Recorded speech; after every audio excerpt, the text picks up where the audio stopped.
Un nouveau numéro d'International, nous sommes toujours sur les antennes de TV5 Monde, sur celle de Radio France Internationale. International, cette émission réalisée avec nos confrères du quotidien français Le Monde. Aujourd'hui, décor inhabituel puisque nous sommes en République démocratique du Congo, à Kinshasa, à l'occasion de ce deuxième forum des femmes francophones qui vient de se dérouler dans cette capitale.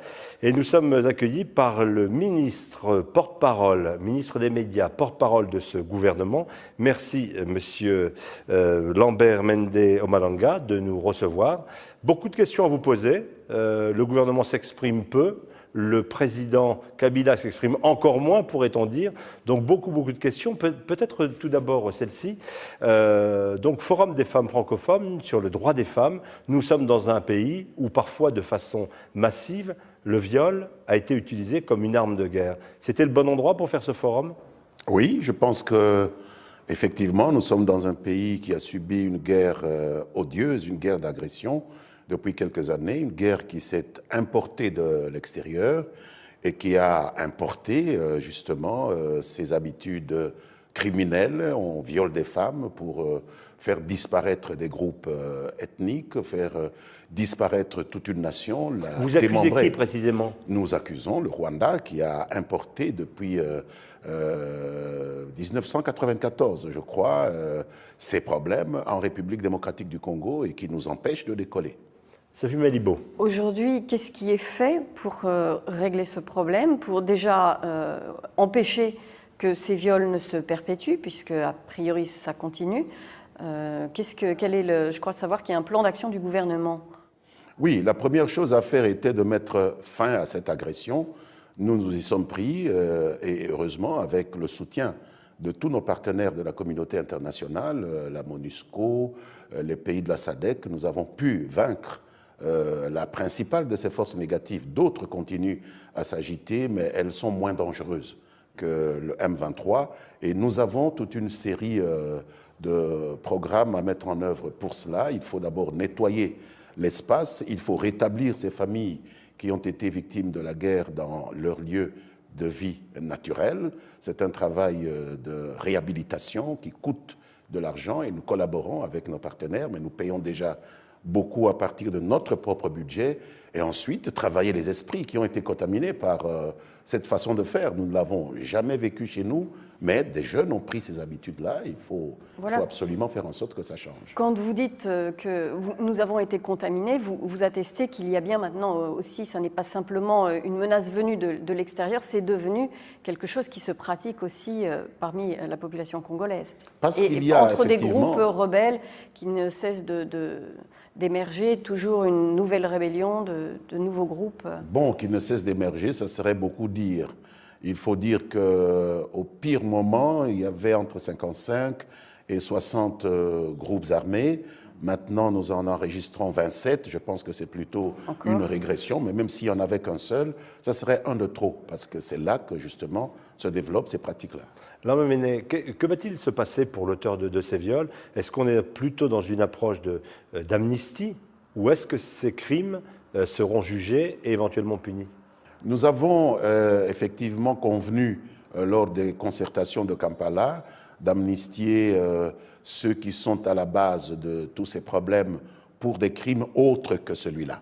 Nous avons décidé de mettre hors de l'amnistie. Mais les viols ne seront pas amnistiés. Les viols, les violences sexuelles ne peuvent faire l'objet d'aucune possibilité d'amnistie. Alors, je le disais, nous sommes venus à l'occasion de ce forum des femmes francophones. La francophonie a des valeurs, celle des femmes, on l'évoque ici.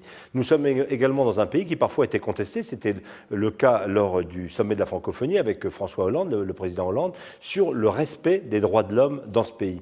Ils ne sont pas pleinement respectés, dit parfois la communauté internationale.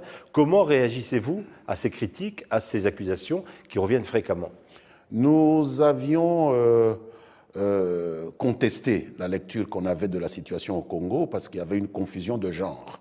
Lorsque nous sommes victimes de ces viols sur nos femmes, on nous accusait, nous, d'être coupables de ces viols, alors que de ne pas avoir défendu ces femmes. Nous sommes les victimes de ces viols. C'est une guerre. Vous savez, on ne va pas reprocher à un pays agressé de ne s'être pas défendu, comme si c'est lui qui a appelé l'agresseur à le faire. Il y a eu un rapport de force, nous l'avons inversé.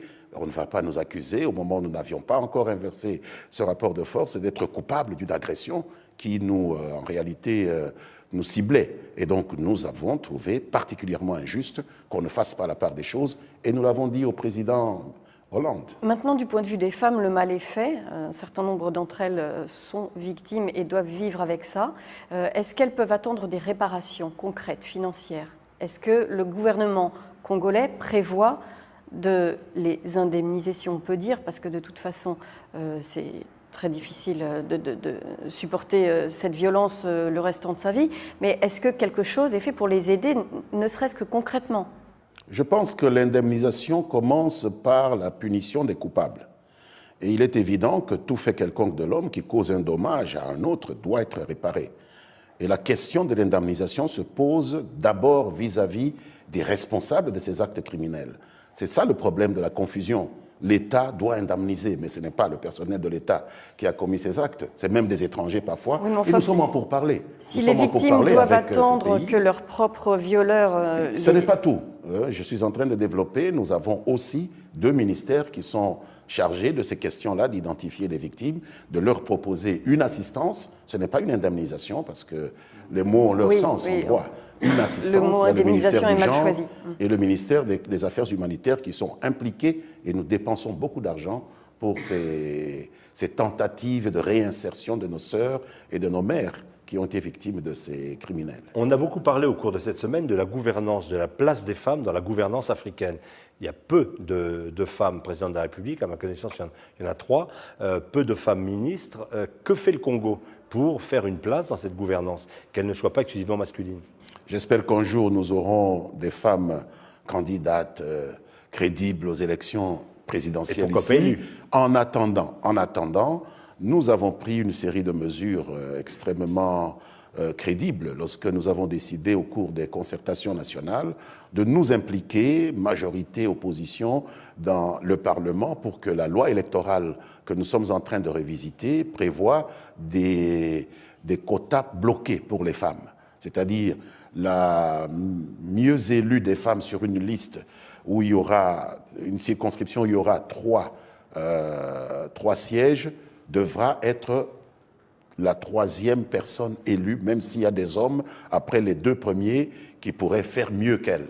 Le principe, c'est d'avoir un quota autour de 30% de femmes. 30% de femmes, ça c'est l'option actuelle, en attendant d'évoluer vers la parité totale. Je vous posais la question il y a un instant avec Sophie Malibaud, des critiques récurrentes au-delà de la situation des femmes sur la gouvernance et sur les droits de l'homme. À nouveau, est-ce que dans ce pays, les droits de l'opposition, le droit de la presse, vous semblent aujourd'hui parvenus à un stade satisfaisant? Vous savez qu'un certain nombre de classements présentent le Congo dans une situation fragile de ce point de vue. Ce sont des classements extrêmement biaisés pour la presse, par exemple. Dans ce pays, la presse n'a pas attendu que les politiques puissent secouer le cocotier. C'est depuis 1990 que les médias congolais, et Mobutu avait encore 7 ans en 90, se sont libérés. Depuis lors, on n'a enregistré aucune régression dans les droits d'expression, les droits de la presse dans ce pays. Vous nous dites que l'opposition... Sauf que les organes des opposants, que ce soit Étienne Tshisekedi ou Vital Kamerhe, n'ont plus droit d'exister. Ils ont été fermés en amont des élections et n'ont pas réouvert depuis. C'est une façon tout à fait biaisée de présenter la situation. Tous les organes proches de M. Tshisekedi sont en train de travailler normalement. Je peux vous citer des journaux comme la Tempête des Tropiques, des télévisions comme CNTV qui marchent normalement. Ce sont des gens qui sont très proches de M. Tshisekedi. M. Kamerhe n'a jamais créé un organe de presse dans ce pays. Donc on raconte des histoires, mais en réalité, je peux vous faire accéder à la liste des archives des organes de presse. Je n'en vois aucun qui appartiennent à M. Kamerhe. M. Kamerhe tente d'acheter un organe de presse. Il l'a fait dans des conditions que l'administration a trouvées contestables. Nous lui avons conseillé de se mettre en ordre avec l'administration, comme n'importe quel citoyen, et il prétend qu'on a fermé un organe. C'est du mensonge. Puisqu'on est sur mais au jour d'aujourd'hui, il ne peut donc pas avoir cet organe de presse. Je ne sais pas si on peut l'avoir sans remplir les conditions que l'administration met pour avoir la création d'un organe de presse. Et est-ce qu'il est question que l'administration facilite un petit peu les conditions pour que tous les opposants puissent avoir voix au chapitre, par exemple? Nous avons probablement une soixantaine de chaînes de télévision dans ce pays. Je peux vous dire qu'au moins 35 appartiennent à l'opposition. Mais d'après certains observateurs, malgré tout, malgré la quantité, malgré le nombre des organes de presse, l'opposition est très peu visible. Puisque 35 sur 60 leur appartiennent, comment pouvez-vous dire qu'ils ne sont pas visibles? Seulement 25 appartiennent à des gens qui seraient plutôt proches du chef de l'État. Nous avons bien sûr 2 médias publics dont le retentissement est plus important. Nous sommes dans les bâtiments de l'un de ces 2 médias. Mais pour le reste, tout ce qui est privé est majoritairement de l'opposition. Donc dire qu'ils ne sont pas audibles, c'est totalement faux. On a même l'impression que les télévisions passent leur temps ici à insulter le président, le gouvernement, à critiquer ce que nous faisons. C'est très démocratique, sauf les insultes. Mais dire vraiment que l'opposition n'est pas entendue, n'est pas lue dans ce pays, c'est le premier mensonge. Sortez dans la rue, faites votre enquête et les gens vous diront qu'ils entendent bien ce que l'opposition a à dire. Monsieur Ménet, si on pose la question différemment, ce pays s'appelle la République démocratique du Congo. Vous diriez qu'elle est parvenue à un stade mature de démocratie, d'exercice démocratique, où vous dites encore il y a des progrès à faire sur cette opposition, sur l'organisation des élections, sur un certain nombre de choses? Tout est question de proportion et de comparaison. Nous sommes dans une région d'Afrique, l'Afrique subsaharienne, où je pense que nous sommes en tête de peloton en ce qui concerne les droits de l'opposition. En ce qui concerne les droits de la presse, nous ne disons pas que c'est la panacée, nous ne disons pas qu'il n'y a plus d'efforts à faire, beaucoup reste à faire. Quels efforts restent-ils à nous faire? présenter comme la lanterne alors que nous sommes parmi ceux qui ont montré le chemin. Nous subissons même des reproches parfois de la part de certains dirigeants de pays africains pour dire « vous y allez un peu trop vite ». Lorsqu'il y a des débats au Parlement, je vous jure que dans certains pays voisins, les gens arrêtent de travailler pour voir ce qu'ils ne voient pas chez eux. Sophie, vous posez la question. Dans quel domaine est-ce que vous pensez que vous pourriez progresser? Qu'est-ce que vous pourrez apporter de plus pour parfaire la démocratie et le dialogue avec l'opposition? Nous pouvons trouver des moyens pour soutenir les médias, qu'ils soient de l'opposition ou de la majorité, pour qu'ils aient un peu plus de rayonnement, parce que tous sont à la même enseigne. Très peu dépassent le rayon de ce microcosme qu'est Kinshasa, avec ses 10-12% de la population congolaise. Bon, là, évidemment, il y a des choses à faire pour qu'ils soient capables d'aller plus loin, de porter leur message beaucoup plus loin. Mais c'est tout le monde qui subit ces restrictions-là. Ce sont des restrictions tout à fait infrastructurelles. Précisément, si on essaie d'anticiper un peu à propos de cette gouvernance, dans 2 ans, élection présidentielle, derrière vous on voit Joseph Kabila, le président. Théoriquement, la Constitution lui fait impossibilité de se représenter. Est-ce que, comme dans pas mal d'autres pays à travers la planète, on peut revoir la Constitution? Est-ce que vous nous dites Joseph Kabila ne sera pas candidat à cette prochaine élection présidentielle? Je ne sais pas pourquoi est-ce qu'on veut nous juger sur base non, je pose des la question, il n'y a pas de autres. jugement dans ma question. Oui, le président Kabila respectera strictement ce qui est écrit dans la Constitution. Il ne sera donc pas candidat. Il n'y a pas plus de 2 mandats consécutifs, il n'y aura pas plus de 2 mandats consécutifs. Et je vais vous répéter ce que le président nous a dit. En 2016, il y aura dans ce pays un passage de flambeau civilisé entre un président qui sort et un président qui entre. Pourquoi est-ce qu'il ne nous nous moquons bien quand nous voyons des amis de l'opposition s'agiter autour du fait que le président doit prendre son micro et dire « je ne vais pas me représenter ». Pour quelle raison il dirait cela? Puisque la Constitution dit qu'il ne doit pas se représenter. Pourquoi est-ce que le président doit prêter serment? On veut que le président prête serment tous les jours. Il a déjà dit, lorsqu'il est entré en fonction, qu'il va respecter la Constitution. On vous entend bien, mais dans pas mal de pays, des présidents ont dit ça, puis au dernier moment, ils ont changé la Constitution. Je ne peux pas fonctionner par rapport à d'autres pays. Nous sommes la République démocratique du Congo. Le président Joseph Kabila est Joseph Kabila. Et il ne ça n'a rien à voir avec d'autres personnes. Sans parler de prêter serment à chaque fois qu'il prend la parole, oui, en fait, le président ne prend pas souvent la parole.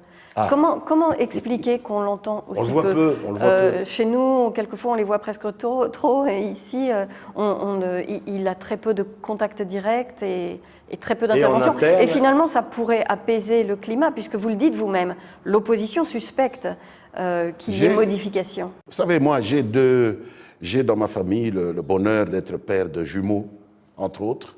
Alors, comment il se fait que l'une est une fille et l'autre est un garçon? Comment des gens sont l'un disert, l'autre taiseux? Mais écoutez, c'est un problème de caractère. Le président Kabila est un taiseux.